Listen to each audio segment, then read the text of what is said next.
pasar ahora entonces a dar lo que se llama guía interna, una guía espiritual. Ya en estos días hemos culminado el ciclo de todo el principio divino, y sí que ya conocemos, ya tenemos el conocimiento de cuáles son los principios, las leyes y los principios con los que Dios creó el universo, ¿verdad? El propósito por el cual lo creó, la caída del hombre y el proceso de restauración.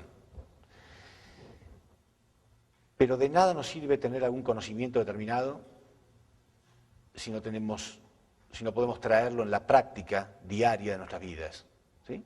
Podemos tener fe, pero la fe sin acciones, la fe sin obras es vacía, no tiene ningún sentido. Entonces, en estas próximas conferencias vamos a dar directamente en la práctica diaria, cómo me sirve a mí esto en mis relaciones diarias con el prójimo. ¿Qué es lo primero que tenemos que hacer? Cuando Dios creó al hombre, lo primero que hizo es darle las 3 bendiciones. Fructificad o crecer, multiplicaos y dominad. Pero el primer punto era crecer. ¿Cómo crecemos?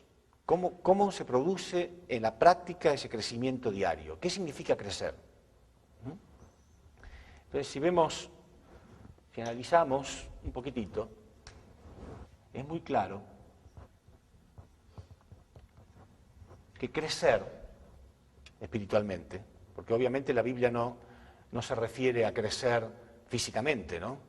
Porque para eso Dios no nos daría ningún mandato, ¿no? Uno crecería por las fuerzas de la naturaleza. En realidad crecer significa realizar un carácter, perfeccionar el carácter. Entonces vamos a analizar un poquitito, explicarlo en forma muy clara, qué significa, qué es un hombre o una mujer de carácter, cuándo una persona tiene carácter y qué características tiene, cómo actúa una persona que tiene carácter. Porque yo siempre digo y quiero realmente enfatizar en este punto, que no son palabras nada más, es la herencia de miles de años de sabiduría. Yo insisto mucho en la sabiduría. Si uno lee en Proverbios, los pastores acá que conocen la Biblia maravillosamente bien, una de las cosas que más enfatiza Proverbios es acerca de la búsqueda de la sabiduría, ¿verdad? Del amor, de la fe, de la buena conducta, pero la sabiduría enfatiza mucho, mucho que dichoso el hombre, bienaventurado aquel que logra la sabiduría. Sabiduría en castellano se parece mucho a la palabra saber, pero no viene de ahí. Porque saber cosas implica recopilar conocimientos. Eso no tiene nada que ver con la sabiduría. Es muy importante que lo grabemos a esto. Hay gente que sabe muchas cosas y no por eso tiene sabiduría. Son dos cosas diferentes. En otros idiomas, como el inglés, se dice de modo diferente. Se dice con palabras muy diferentes, entonces queda más claro. Wisdom en inglés es sabiduría. Y saber es know, o knowledge, conocimiento. Son cosas, entonces queda más claro que son dos cosas diferentes. En castellano, como pareciera tener la misma raíz, entonces nos confundimos. Sabiduría es otra cosa. No por tener 10 títulos universitarios tenemos sabiduría. Y en mi país tenemos un libro muy famoso. Yo le pregunté acá a algunas personas si lo conocían. El Martín Fierro. No es muy conocido acá, ¿no? Qué lástima. El Martín Fierro es un libro de gauchos. Gaucho es un hombre de campo típico de la antigüedad. Y el gaucho era ignorante en términos de conocimientos, pero era sabio, porque sufría y tenía una vida de pobreza y de lucha y era perseguido. Entonces este Martín Fierro era un gaucho. Y el que lo escribió, José Hernández, un sabio tan grande que a veces la gente confunde en algunas frases sabias, muchas veces alguno dice, sí, porque la Biblia dice, no, pero eso no lo dice la Biblia, eso lo dice el Martín Fierro. Ah, cierto, porque tiene tanta sabiduría que a veces la gente se confunde. Es un libro escrito en versos, encima eso, encima que los mensajes tienen una sabiduría muy grande, encima está todo escrito en versos, que es muchísimo más difícil. Pero lo que quiso demostrar este autor, José Hernández, era que estos hombres ignorantes, sin conocimientos, tenían una gran sabiduría. Y muchas de los mensajes y de las frases que decimos en Argentina es del Martín Fierro, como grandes consejos. Al final son como proverbios, quedaron como proverbios, ¿no? Como aforismos y cosas así. Entonces, lo que quiero decir con todo esto es, a veces una persona ignorante, que no tiene títulos universitarios, puede ser muy sabia y puede guiar su vida a buen destino. Entonces yo me enfoqué mucho en la búsqueda de la sabiduría. Así como la Biblia cuenta que Dios en sueños le preguntó a Salomón, pídeme lo que quieras que yo te lo daré. Y Salomón le pidió sabiduría para guiar a este pueblo, porque decía, yo ahora soy el rey y soy tan joven, no tengo ninguna experiencia, yo lo que te pido es sabiduría para guiar a tu pueblo. O sea, era desinteresado, su pedido era desinteresado. Y a Dios le gustó tanto que él le pidiera eso. Le dijo, no me has pedido la vida de tus enemigos, no me has pedido poder ni riqueza, me pediste sabiduría para guiar a tu pueblo y yo te la voy a dar y además te voy a dar todo lo que no me pediste también. O sea, también te voy a dar riquezas y todo lo demás. A Dios le gustó muchísimo lo que él pidió. Entonces, uno hace lo mismo, uno le pide sabiduría, pero no para ninguna otra cosa que no sea para guiar a su gente. O sea, ¿no? Uno es profesor y quiere guiar a los demás y siente, yo no soy nadie, estoy en este mundo pecaminoso igual que cualquiera, pero por alguna razón tú me diste la misión de guiar a otros, entonces te pido sabiduría. Y yo preguntaba el otro día al público, ¿cómo se dice sabiduría en griego? Muy bien, Sofía. Y amor, filo. Entonces el amor a la sabiduría es la filosofía. Entonces, uno dice, bueno, pero yo soy religioso, no filósofo. No, pero una buena religión es una buena filosofía de vida. Y si uno tiene una buena filosofía de vida, esa es su religión. Y eso lo va a conectar con Dios. La sabiduría nos va a conectar con Dios, porque Dios es la fuente de toda sabiduría. Entonces, manejémonos con sabiduría. ¿De qué nos sirve forjar nuestro carácter? ¿De qué nos sirve crecer y forjar nuestro carácter? Bueno, yo les decía, esa frase filosófica tan importante, ese consejo filosófico que dice, cuida tus pensamientos, porque ellos se convertirán en tus palabras. Cuida tus palabras, porque ellos se convertirán en tus acciones. Es verdad, lo que decimos muchas veces al final terminamos haciéndolo, ¿no es cierto? Cuida tus acciones, porque ellos se convertirán en tus hábitos. O sea, si uno hace una cosa constantemente, al final es su hábito. Cuida tus hábitos, porque ellos se convertirán en tu carácter. Si yo tengo un hábito, mis hábitos al final forman parte de mi propio carácter. Pero cuida tu carácter, porque él se convertirá en tu destino. Eso es sabiduría. Yo cuido primero qué tipo de cosas entran a mi mente, qué tipo de cosas entran a mi corazón. Si yo me meto en ambientes donde constantemente estoy ligado con chismes, mentiras, resentimiento, odio, envidia, ¿no? Entonces, al final mis acciones van a ser así. ¿Sí? Y al final mis hábitos van a ser así. Y al final mi carácter va a ser así. ¿Qué tipo de destino voy a tener? Entonces, empezamos realmente por el pensamiento. Entonces veamos un poco. Vamos a repasar un poco lo que ya hemos visto, pero para usarlo en la práctica verdadera. El principio divino dice que todo lo que existe en el universo existe en una relación recíproca entre dos partes. Es una ley universal, la ley de dar y recibir.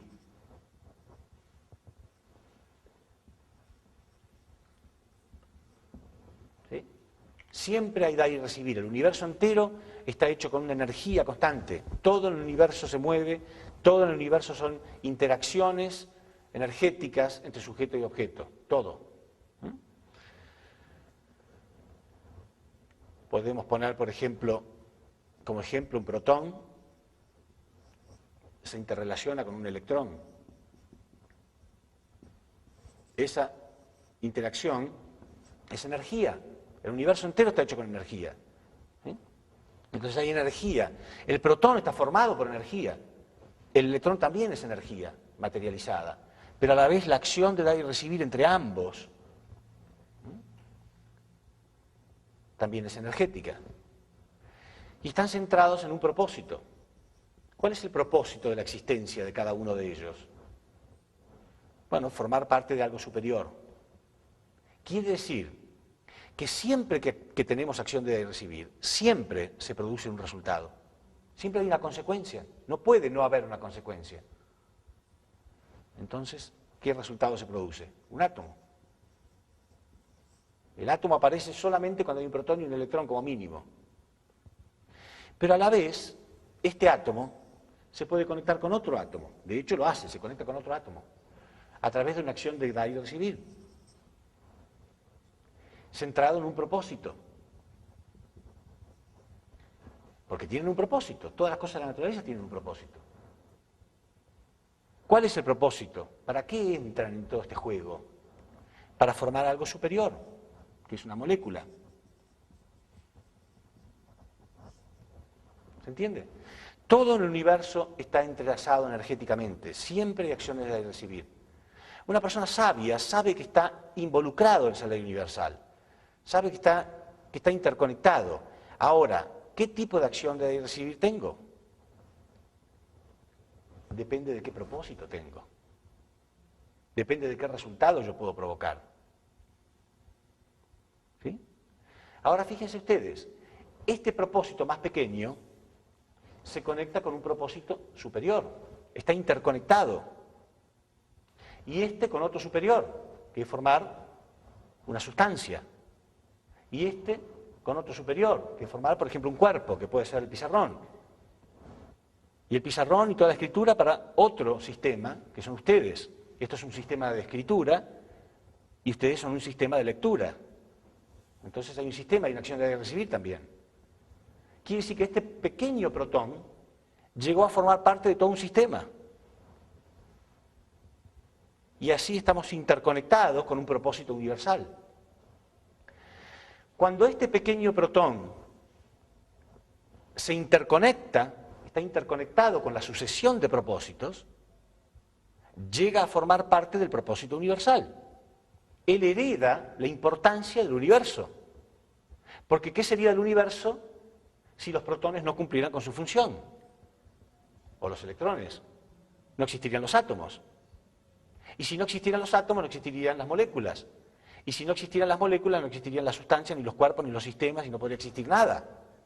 Quiere decir que gracias a que este protón cumple y se une, se conecta con el propósito, él hereda un propósito universal.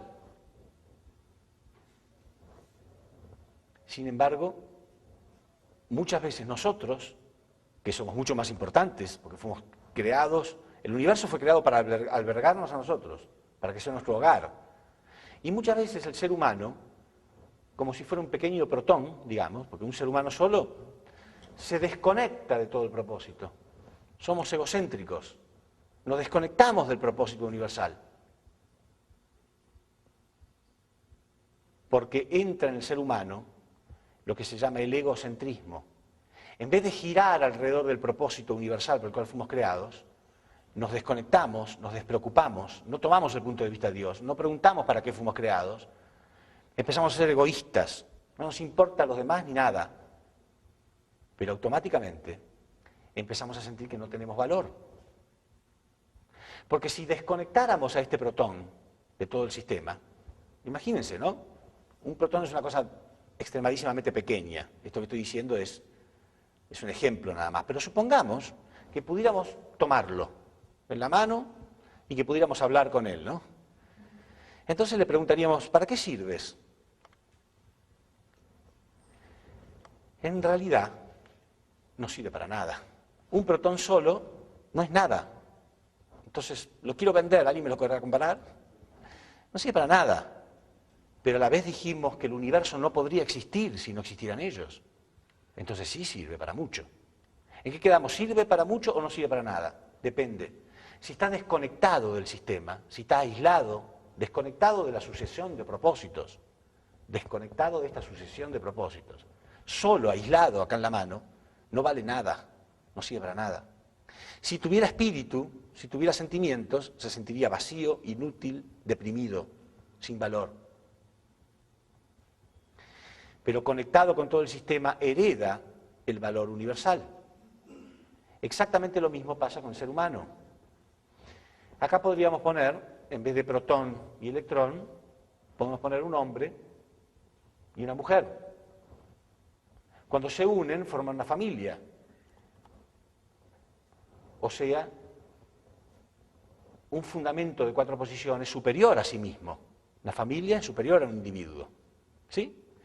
Si este hombre forma parte, se conecta con este sistema, se conecta con su complemento, un hombre y una mujer, centrado en un propósito claro, que es proteger y cuidar a su familia. Por ejemplo, un padre de familia tiene más valor, porque ya tiene un valor a nivel familiar, por lo menos. Ya es útil, es valioso para su familia. Ahora, si él solamente piensa en su familia y vive robando a otras familias y robando a otra gente, hay gente así, ¿no? Muchos capo mafia, lo vemos en las películas y todo. Ellos a su familia las protegían, después a los demás los mataban. Solamente tiene valor a nivel familiar nada más, pero nada más. Ahora, si él se conecta con otras familias para formar una sociedad, ¿sí? Esta familia, acá otra familia, se conecta con otra familia en perfecta armonía, o sea, se conecta con un propósito superior, forma una sociedad.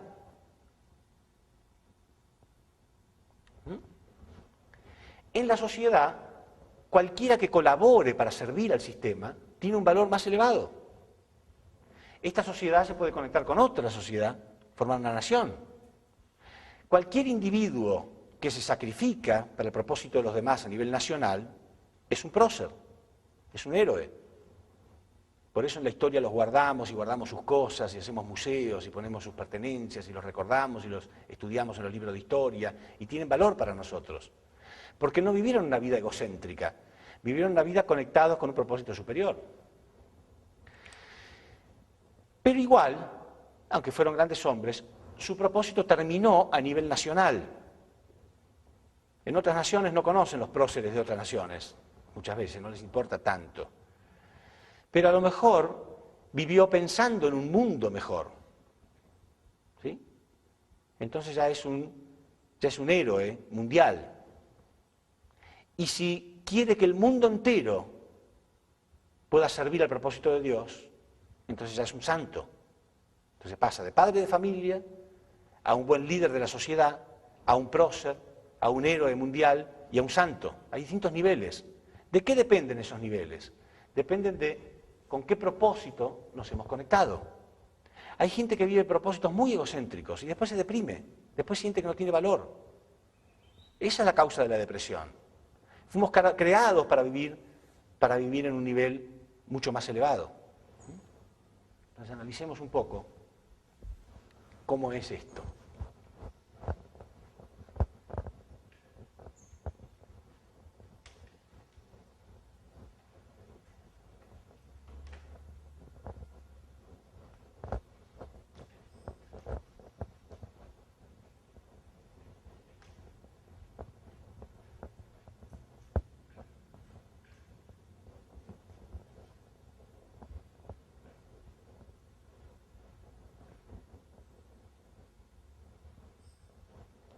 Cuando nosotros fuimos creados para vivir un propósito universal, girar alrededor de la voluntad de Dios. Y hay un doble propósito en el ser humano. Existe lo que se llama el propósito individual. Porque el propósito individual existe. No es que sea malo. Por ejemplo, uno tiene que cultivarse a sí mismo, ¿no es cierto? Tiene que cultivar su espíritu, tiene que estudiar, tiene que cuidar su salud, tiene que bañarse, tiene que lavarse los dientes, tiene que ir al dentista si hay algún problema, al médico, uno se cuida a sí mismo, ¿sí? Ese propósito individual es importante, pero después ese propósito individual vive en función, se interconecta con un propósito colectivo. o universal. El propósito individual está hecho para conectarnos con otros. Por ejemplo, en este momento yo estoy sirviendo a la totalidad. Estoy tratando de ayudar a otros a entender algo. Pero primero tuve que prepararme yo. Entonces, primero me preocupo por el propósito individual, pero no egoístamente, sino para después conectarlo con el propósito colectivo. Entonces, como Dios creó esta función, como Dios creó este plan universal, van a ver ustedes que el universo entero está creado con este mismo patrón. Por esa razón, vemos algunos ejemplos en el universo que no son ejemplos que yo voy a poner, sino que son realmente patrones. No es un ejemplo que yo estoy utilizando para comparar simbólicamente, sino que es así como está hecho el universo. Por ejemplo, la Tierra gira alrededor del Sol. Este es el Sol y la Tierra gira alrededor del Sol. El planeta Tierra. Mientras la Tierra gira alrededor del Sol, hay vida en la Tierra. ¿Sí? Por eso existen las plantas, porque reciben la luz del Sol. Por eso se pueden alimentar distintas especies, animales. Hay luz. Hay vida en la Tierra. Pero la Tierra también gira alrededor de su propio eje. Ustedes saben que la Tierra gira alrededor de su propio eje.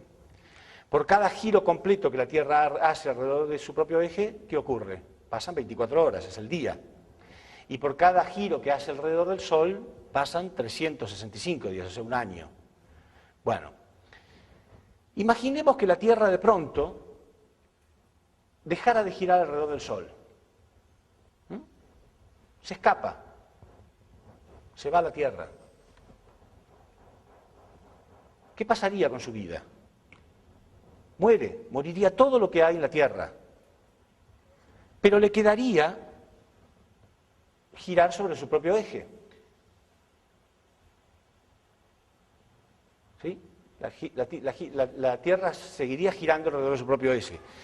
Lo que quiere decir es que cuando abandonamos el propósito colectivo, entonces no queda el propósito individual.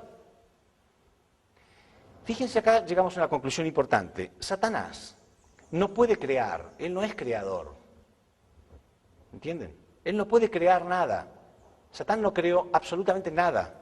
Uno dice, bueno, pero él creó este mundo de maldad. Sí, es un modo de decir. Pero cuando nosotros analizamos la maldad, cuando nosotros analizamos la naturaleza caída, el odio, la envidia, los celos, el resentimiento, son solamente distorsiones de cosas originales. Si no hubiéramos sido creados para sentir amor, no podríamos sentir celos. ¿Sí? Entonces, en realidad lo único que Satán puede hacer es quitarnos algo, sacar cosas. Entonces, cuando perdemos algo, se distorsiona la realidad.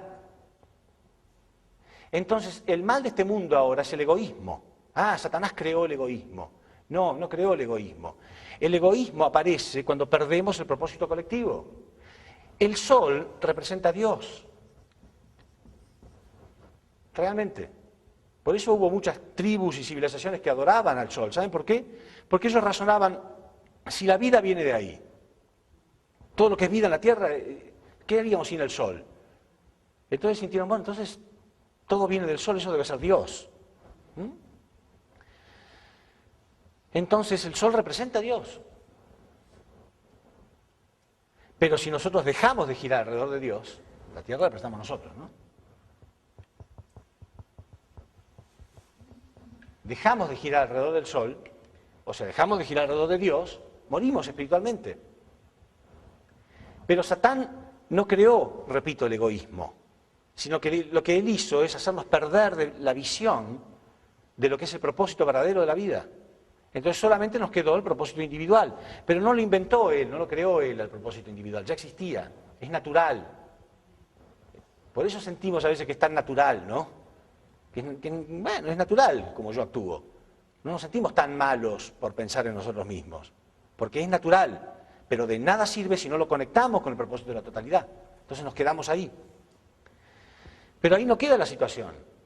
Cuando él nos desconecta del propósito colectivo, perdemos la visión de este propósito colectivo y somos egocéntricos, empieza todo lo demás. ¿Recuerdan ustedes que el primer punto de la naturaleza caída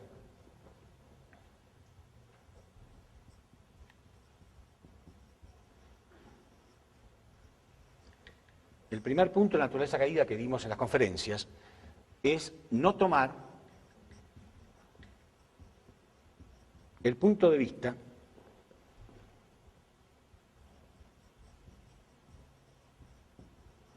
de Dios?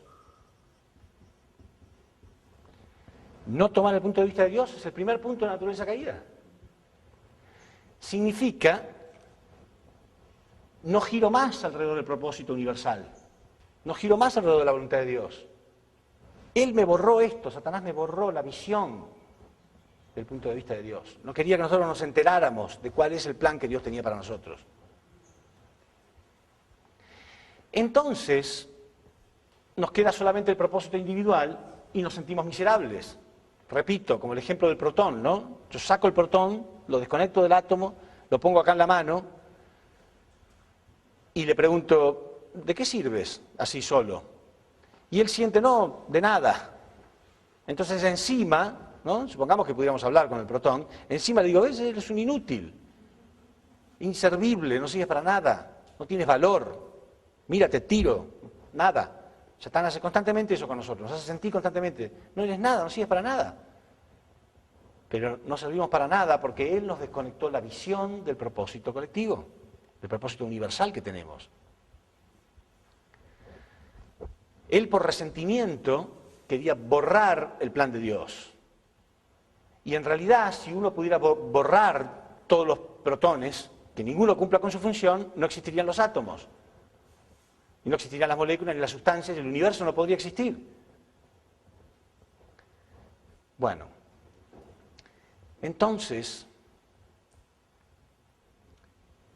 lo que nosotros tenemos que hacer realmente es conectarnos enseguida con un valor superior, con un propósito superior. Recuperar la visión del propósito colectivo, del propósito universal por el cual fuimos creados. Y eso es la religión. La religión, de ahí viene la palabra viene de religar, ¿no?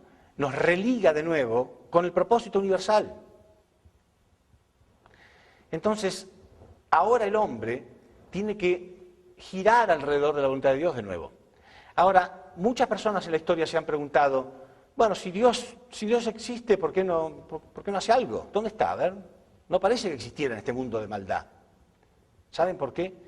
Porque la gente pretende, imagínense que la Tierra hubiera sido creada con responsabilidad. La Tierra hubiera sido creada con libre albedrío y ella decide apartarse, ¿no? O por alguna ignorancia, o por un engaño, o por lo que fuera, se aparte de la órbita del Sol. Y pretender que el Sol salga corriendo por todo el universo alrededor de la Tierra para seguir dándole luz. Dios es eterno, absoluto e incambiable. Él no va a abandonar la posición para ponerse de objeto nuestro, porque entonces la Tierra sería objeto. El Sol sería objeto, ¿no? Entonces, para que no se muera la Tierra, el Sol tendría que seguirla por todos lados para seguir dándole luz y calor. Y eso es lo que pretendemos. ¿Dónde está Dios?, dice el hombre caído. ¿Verdad o no? Lo escuchamos todo el día. ¿Dónde está Dios? Vean este mundo de maldad, ¿cómo va a existir Dios? ¿No? Y ahí apareció Marx, ¿no? E creó una ideología, el marxismo, el comunismo, donde negaba la existencia de Dios.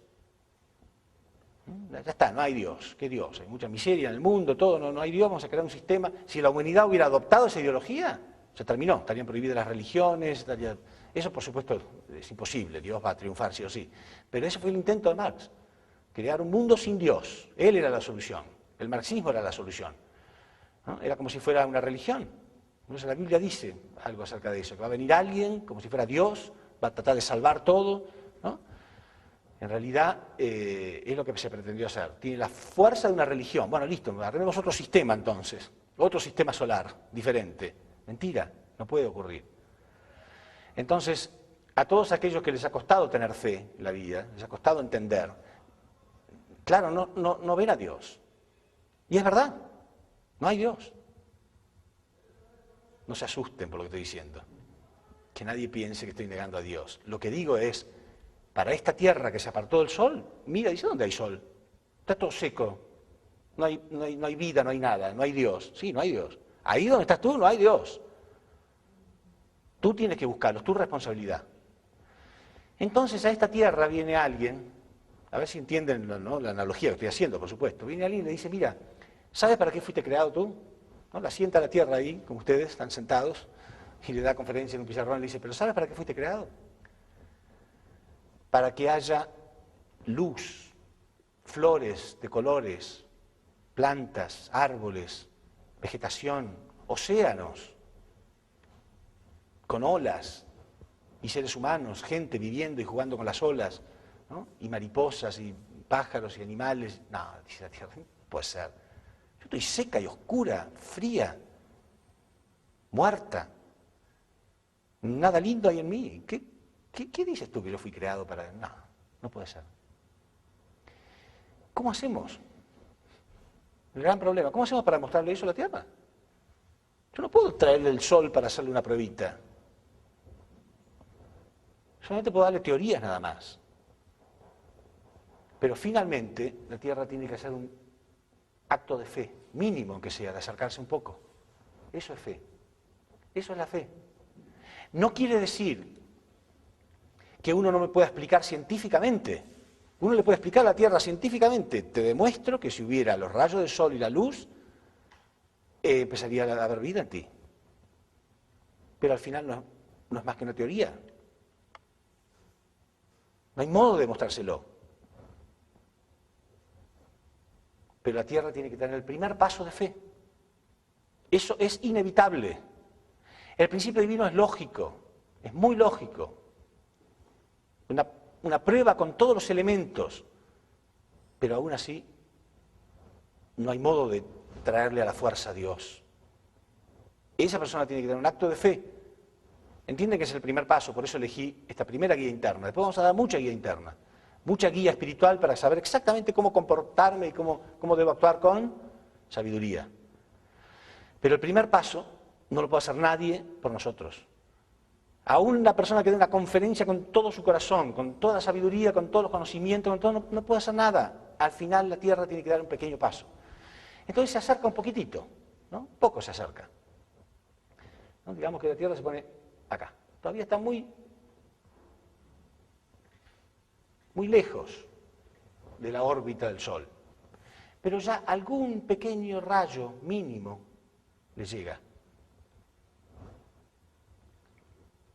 Una pequeña luz, pero ya hace una diferencia enorme, porque ya por lo menos vio una pequeña luz, ya ve que realmente hay algo allá. ¿No? Ve el sol muy lejos, no como lo vemos nosotros ahora que nos ilumina todo, entra por todos lados la luz del sol, ¿no? No, allá menos que una estrella, el sol es una estrella, ¿no? Pero menos que una estrella muy lejana. Imagínense que de noche hubiera una sola estrella, y la más pequeñita de todas. Bueno, pero ya es algo. Ya es muy diferente a la teoría. Ya hay algo de práctica. ¿Se entiende? Ya puede haber una pequeña luz. Entonces, la persona que escuchó con un poco de atención ya algo, a lo mejor por primera vez se anima a orar, se anima a poner en práctica, aunque sea algo, que después voy a explicar cómo poner en práctica, aunque sea algo con el prójimo, a ver si funciona. Y aunque sea una pequeñísima estrella en la noche, es muy diferente a no haber visto nunca nada. Muy diferente. Es como un ciego que nunca vio nada en su vida. Y de pronto ve, aunque sea muy tenue, una cosa muy lejana, bueno, pero ya algo está empezando a ponerse en funcionamiento. Ese es el paso mínimo que cada uno tiene que hacer. No podemos hacerlo de otro modo. Porque el hombre perdió todo eso por falta de fe. No tuvo fe en la palabra de Dios. Entonces el acto de fe es indispensable. Pero el acto de fe son a veces los primeros pasos nada más. Porque después de una pequeña prueba, ya es mucho más fácil. La Tierra se acerca un poco más, porque dice, a ver qué es esa estrella, voy a acercarme un poco más. Y ya la ve más grande la estrella. Y a lo mejor algún rayito de sol empieza a recibir, y a lo mejor hasta crece algún brotecito de alguna planta. Ya es una prueba. Entonces ya es obvio, ¿qué piensan ustedes que va a ser la Tierra? Y va a tener curiosidad por seguir en esta dirección, ¿no? Cuando la vida de uno se empieza a corregir, empieza a tener más sentido, porque antes estaba deprimido, muy deprimido. Hay gente que ha pensado hasta matarse, ¿no? Estaba muy deprimido, nada tiene sentido, y ahora estoy mucho mejor. ¿Por qué no seguir caminando en el mismo sentido? Eso es sabiduría elemental. Entonces empezamos un poco más.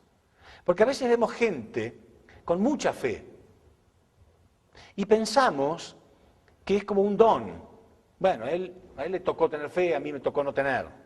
No, lo que pasa es que él hace años que viene caminando en esa dirección, está mucho más cerca y ya tuvo muchas experiencias con este amor y verdad. Entonces, uno puede continuar, no compararse, no nos comparemos si tengo más o menos fe que el otro y jamás acusemos al otro de que tiene poca fe. Ese es el problema de él. Él va a ir caminando poco a poco. Si es sabio y ve luz allá, y acércate más rápido a esa luz. Camina más rápido, ¿para qué quedarte si la vida no tiene sentido? Porque fuimos creados para estar girando alrededor de esa luz y no para pertenecer a una institución. Por eso yo digo, las buenas noticias, a veces a lo mejor a algunas personas les suenan como malas noticias, van a desaparecer las iglesias cuando el hombre haya alcanzado su meta. Porque no deberían haber existido las iglesias. Las iglesias son para convencer a esta tierra de que debería caminar en este sentido. Pero una vez que esté girando alrededor de esto, no hace falta que nadie más le diga nada. Él va a ser el templo de Dios, Él va a recibir el sol en forma directa. Entonces, uno puede ser miembro de una institución que lo va guiando, pero en realidad no deben identificarse completamente con esto nada más. ¿Qué soy? Yo he escuchado muchas veces miembros decir, ¿qué soy? Yo soy miembro de la iglesia tal, tal, tal. No, tú eres un ser humano único en el universo, tú eres fulano de tal. Ese es tu nombre, esa es tu identidad, y tú tienes que forjar tu propio carácter, y estás yendo a una iglesia porque es bueno, porque te está ayudando. El otro día, después del programa de televisión, me llamó una señora diciéndome que ella veía al principio, la señora Marta, no voy a decir su apellido porque a lo mejor no quiere que lo diga, que ella entendía que le gustaba, pero que tenía miedo que la castiguen en su iglesia. No voy a decir qué iglesia tampoco. Yo le contesté, en realidad la Biblia dice amar a Dios por sobre todas las cosas. No dice amar a mi iglesia por sobre todas las cosas. La iglesia es un vehículo. ¿Sí? Es un vehículo. Hay personas que tienen por vehículo una bicicleta, ¿no? Y otros tienen un avión.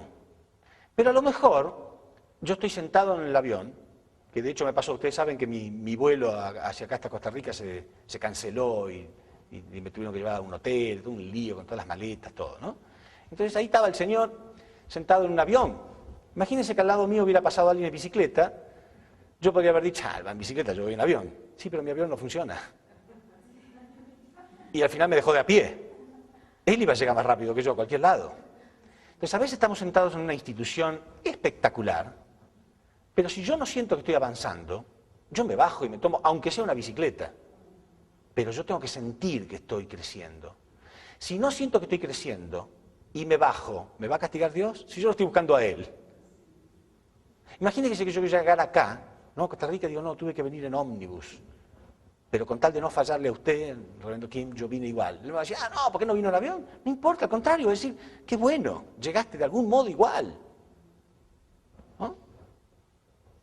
No, Dios va a decir, no, pero yo quería que llegues con este vehículo. No, al contrario, ¿entienden? Todas las iglesias pueden ser buenas si me sirven a crecer. Si yo siento que no me sirvió, no importa. No, pero es la iglesia que fundó fulano. No, entonces esta es la única porque tal cosa. Sí, todos dicen que es la única. Y todas son buenas, todas hacen algo para Dios. Todas, yo las amo a todas, las respeto a todas. En serio, de corazón lo digo. Pero todas dicen que son únicas. No quiero mencionar a ninguna porque yo si empiezo a hablar. Pero todas creen, somos la única por tal razón. Y la otra dice, somos la única por tal razón. La otra dice, somos la única por... Y todas creen, cada uno, cada institución, cada secta, cada grupo, cree que es lo único. En realidad, si a mí me sirve para crecer, si el mensaje que me están dando me sirve para crecer, es bueno, es de Dios. Dios no se va a preocupar de qué modo yo llegué. ¿Sí? Puedo ser católico, puedo ser evangelista, protestante, testigo de Jehová, mormón. Puedo ser inclusive de otras religiones que no sean cristianas. A pesar de que Dios utilizó a Cristo como el Salvador, a lo mejor otras llegan a la conclusión de que tienen que salvarse, de que necesitan un mensaje, y van a llegar, y al final van a ser, como lo que Cristo dijo es verdad, porque lo que Él dijo es verdad, al final, para llegar a Dios necesitan la verdad, van a incorporar con otros caminos, con otras palabras, pero al final van a adoptar la misma verdad. Musulmanes, budistas, confucianistas, taoístas, todos en algún momento queremos crecer espiritualmente. Entonces, no nos preocupemos tanto por si me van a echar o no. Nadie, o si me van a regañar en mi iglesia o no. A lo mejor el pastor también necesita escuchar lo que yo escuché. O a lo mejor yo me voy un tiempo e incorporo ciertas cosas y después me doy cuenta también que esto también me servía. Y no sé, uno puede ser... Es amplio, el camino puede ser variado, no tengan miedo a eso. Lo que sí tenemos que entender es que tenemos que heredar de nuevo el propósito universal. Es el único camino para salir de la depresión y de la angustia. Es el único camino para salir de ese sentimiento de que no valemos, porque en realidad no valemos. No tiene sentido, no tiene valor. Desconectados del sistema, no tenemos ningún valor, somos muy pequeños.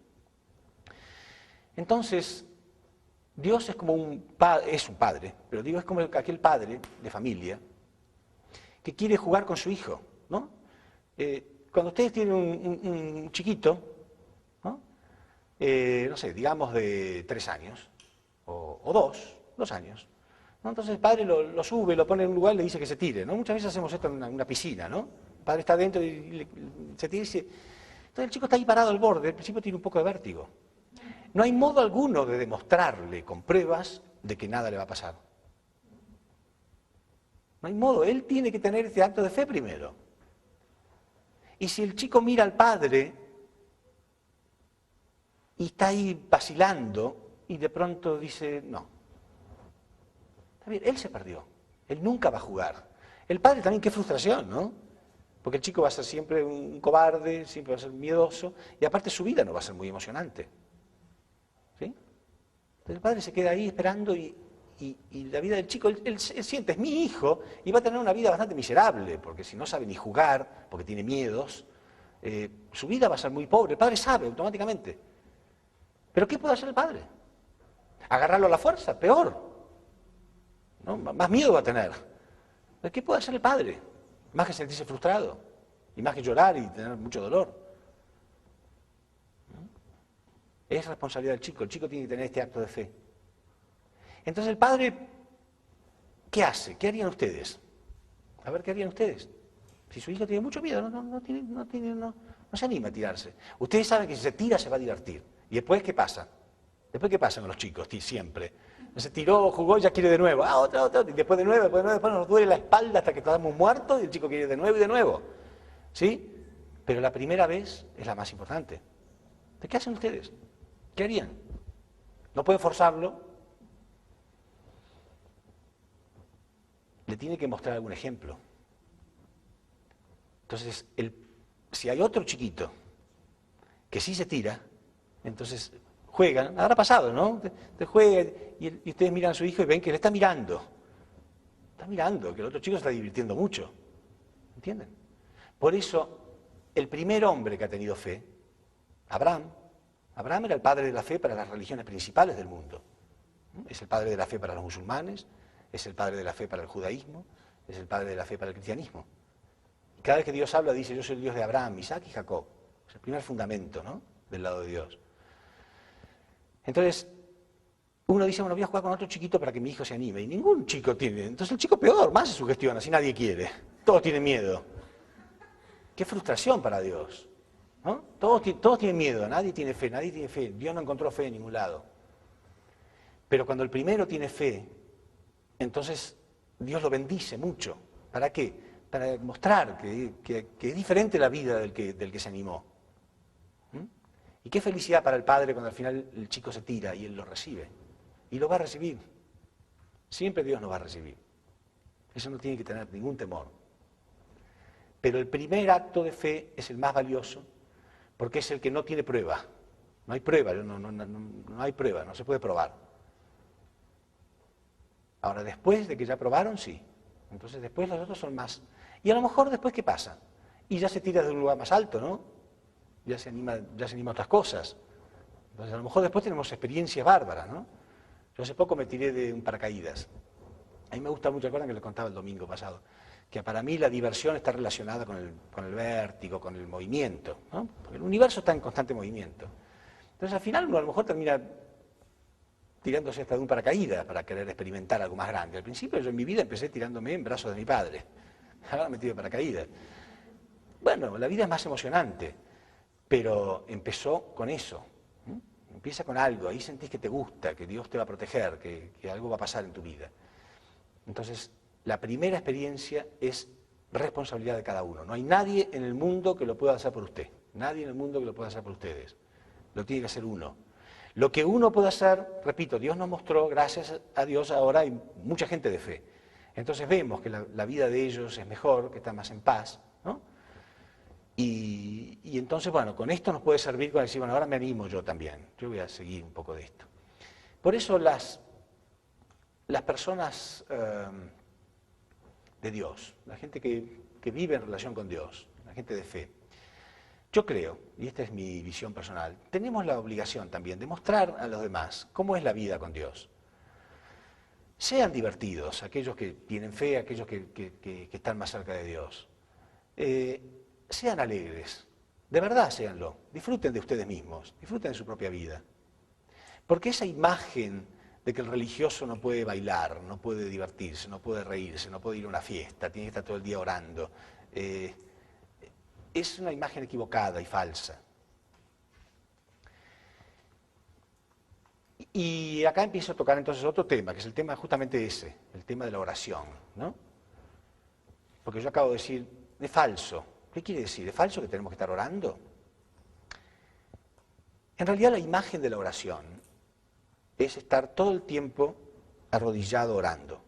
Uno debe arrodillarse y debe ser humilde frente a Dios en algunos momentos de su vida, pero la Biblia dice, ora en todo momento. ¿Cómo podemos orar en todo momento? Entonces yo ahora estaría pecando. Yo que estoy tratando de hacer el trabajo de Dios, acá estaría pecando porque no estoy orando. Sí estoy orando. Orar en todo momento significa que yo estoy conectado en mi pensamiento con lo que Dios quiere. Yo le pregunto a Dios, ¿qué quieres? ¿Qué puedo hacer? Entonces uno está constantemente pensando, ¿no? Y es lindo, es divertido, me gusta. Me ayuda a mí a ser más sabio, me ayuda a mí a tener una vida más emocionante, porque si no, ahora tendría que estar siempre en la misma ciudad, siempre en mi mismo país. Pero yo ahora estoy acá, después me voy a Estados Unidos, después voy a otro lado, después viajo. Entonces la vida se vuelve más emocionante. Quiere decir que es alegre en realidad. Pero imagínense este ejemplo, ¿no? Con respecto a la oración me refiero. Imagínense que alguna de las chicas, un ejemplo más contundente si es una mujer, ¿no?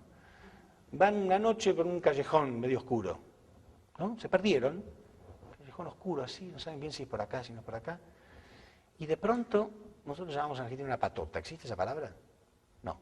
Una patota es un grupo de hombres malos. ¿Sí? Salen a delinquir, ¿no? Entonces, 4 o 5 tipos con muy fea apariencia. Y dicen, oh, mira, una chica ahí. Y ustedes están ahí, ¿no? Y se van acercando. Entonces se arrodillan y empiezan, Padre nuestro, por favor, mira, yo sé que tengo que orarte, no sé qué debería en este momento, yo te agradezco, te pido que me protejas. Dios va a decir, ¡corre! ¿No? Hombre, no ores, corre. A veces nos pasamos la vida orando, por favor. Actúen. Hay cristianos que se pasan la vida orando y Dios quiere que hagas algo, hombre. Y eso es oración. Eso es oración. Yo salgo al campo de batalla y doy y hablo. No estoy orando. Yo estoy entusiasmado ahora, igual que los veo a ustedes. Y el entusiasmo, repito lo que dije antes, viene la palabra griega que significa entheos, que significa Dios en nosotros. Si estoy entusiasmado hablando de Dios, ¿no creen que está Dios conmigo? Y sin embargo no estoy orando. Estoy orando de otro modo. O sea, a veces la mejor oración es la acción conectada con mi mente, conectada a un propósito de Dios. Pero no todo el día. Hay gente que escucha el principio divino, ora, nunca hace nada. Ni por él ni por el prójimo. Corre, hija, por favor, haz algo. ¿Cómo te va a salvar Dios? Sal corriendo. Estamos esperando el milagro ahí sentados en casa. ¿Qué milagro? El milagro está en la acción. Salgan, sacúdanse, porque los latinoamericanos somos muy tibios en muchas veces, ¿no? Somos tibios. Y la Biblia dice, será frío, Dios dice, será frío o caliente. Si eres tibio te vomitaré de mi boca. Y nosotros muchas veces somos tibios. Yo he dado conferencias, a veces veo los mismos invitados, ¿no? Entonces, está bien que sea el mismo invitado porque puede volver a escuchar de nuevo, otra vez volver a escuchar para alimentarse, pero se alimenta en el campo, se alimenta acá y después sale al campo de batalla, ¿no? Entonces viene, se alimenta y sale al campo de batalla. Pero no, hay gente que solamente viene nada más. Viene nada más. Escucha, nunca compartió esto con nadie, nunca cambió su vida, nunca buscó, aunque sea la confrontación, que me persiga Satanás, que me persiga, que me critique, no me importa, porque en la lucha me voy a fortalecer.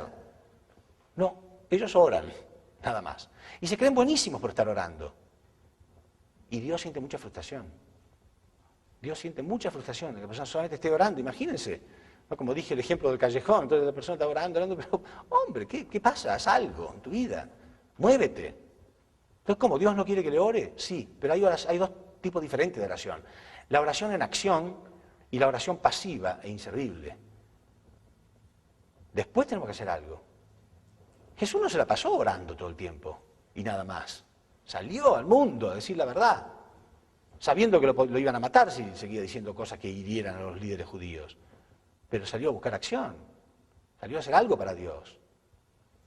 Entonces no hagamos ese tipo de cosas pasivas e inútiles, ¿no? Pensando que todo el día orando, entonces Dios va a hacer el milagro.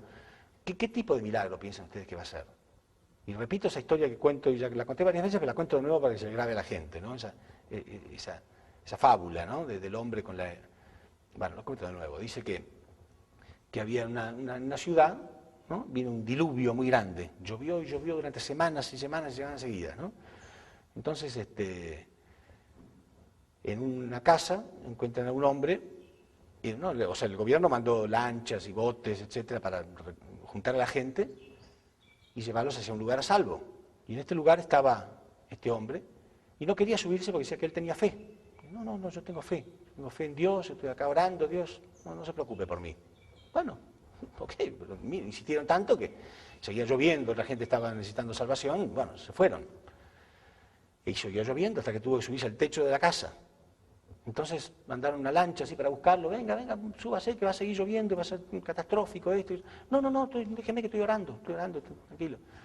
Bueno, al final subió el tanque de agua de la casa con el agua por acá, ¿no? Y mandaron un helicóptero, súbase, no, yo tengo fe absoluta, Dios me va a salvar porque Dios salva a todos, si uno tiene fe, estoy acá orando. Y se muere. Y ahí se va al mundo espiritual, se encuentra con Dios, furioso el hombre.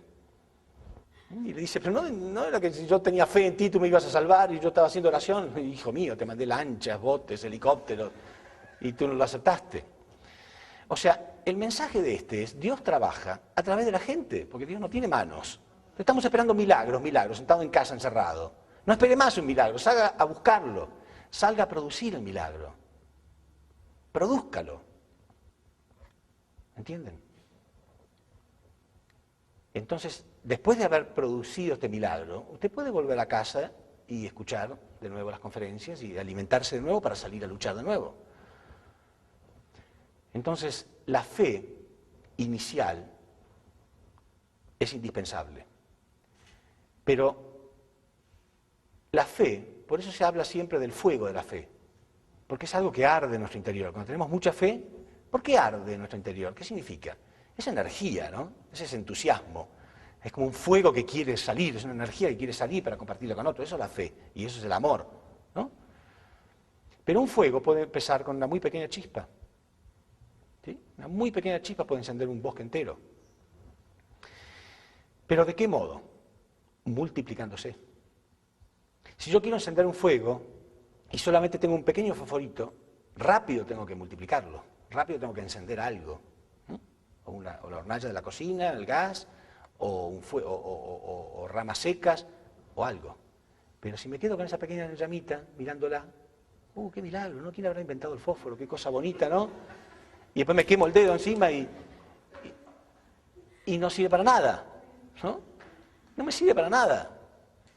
Encima me quemé, ¿no? Porque, claro, uno siente que que lo está juzgando eso poco que escuchó y no hizo nada. Salgan a multiplicarlo enseguida. Si usted tiene un poco de fe, si usted entendió, tiene que multiplicarlo con otros. Automáticamente, aunque sea desconocidos en la calle, tómenlo, ven, quiero que escuchen lo mismo que yo, traigan. La próxima vez vuelvan, pero vuelvan con alguien. Entonces, cuanto más lo multipliquen, más lo van a entender. Y va a llegar un punto que ustedes tienen que empezar a enseñarlo ustedes mismos. Ahora, ¿para qué? Si puedo agarrar a alguien que lo vea por televisión. Está bien, pero no es lo mismo. Uno tiene que tratar de enseñarlo como sea. No se preocupen porque sean las palabras justas y perfectas. Como sea. El otro va a entender. Pero a lo mejor dice, sí, pero no me salió la palabra justa. ¿Vieron que a veces decimos, no me salió la palabra justa? Mejor, la próxima vez vas a buscar cuál es la palabra justa. Entonces ya creciste. Después te van a salir las frases solas. Van a salir las frases, porque ya lo dijiste tantas veces. Pero multipliquen ese fuego de la fe, porque si no, se apaga. Es una ley universal. Bueno, gracias.